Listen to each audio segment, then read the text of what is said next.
Hey, good morning, guys. I'm so glad that you're listening this morning. I just want to remind you, if you haven't subscribed to the channel, go ahead and click the subscribe button and the little bell, and you'll get reminded every day.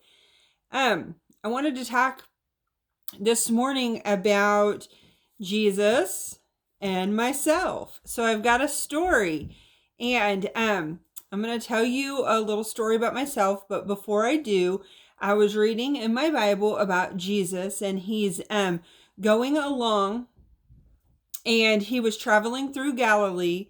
And a man came to him, a government official, and was like, "Hey, my son is sick. Will you heal him?" And Jesus said, "Will you never believe in me unless you see miraculous signs and wonders?"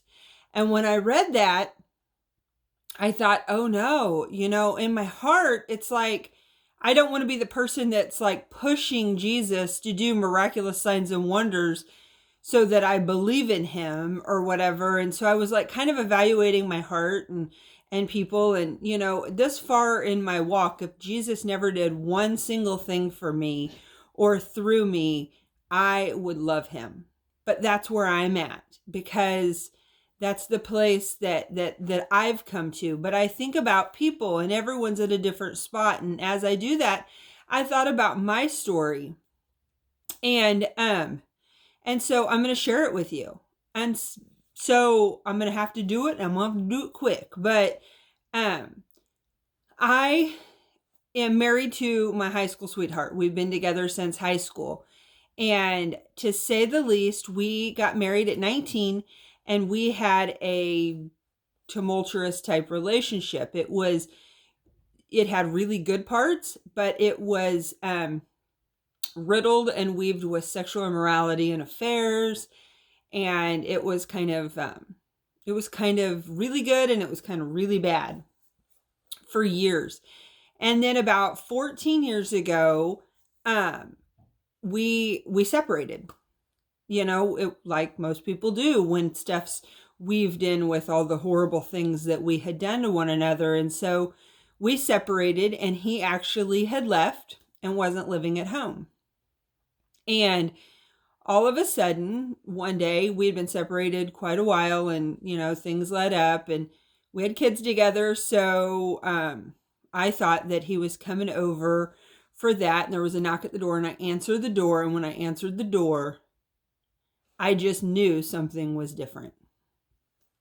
Here's this man. Now, I didn't know this, but apparently he had an encounter with Jesus all on his own in the house that he was living in. And here he shows up at my door with a wedding ring on, wanting to get back together. And, I didn't trust it, but he was different. God had worked a miracle literally in his life. I cannot tell you that his countenance was different. He had a wedding ring on. I mean, he was not the same man after this encounter. It was a literal miraculous thing. And so with that, I didn't trust that at first, but I seen that, and basically the story is God restored our marriage, and we were never the same. So I go back and I look at this, and why do I push for miracles, signs, and wonders? Because if God hadn't been so merciful to work that miracle in my life, out of that miracle for me, that encounter that he had that affected me, enabled me to be able to completely surrender to Jesus. Because see, I was a believer. But I allowed all this other stuff in. So it caused me to have this time of miraculous surrender. So when I say miracle, signs, and wonders, God, it's not for God. It's for people. It's so that people's lives can be changed. And so the encouragement is, if you need a miracle, God is there. God is still working miracles. He is. And they will not only be for you, but they will ripple down and affect other people.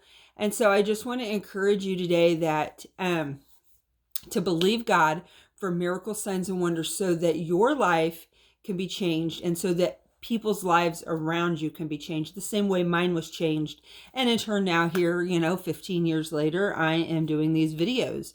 So God took us on an amazing path. I want you to have a great day, and I'm praying for you.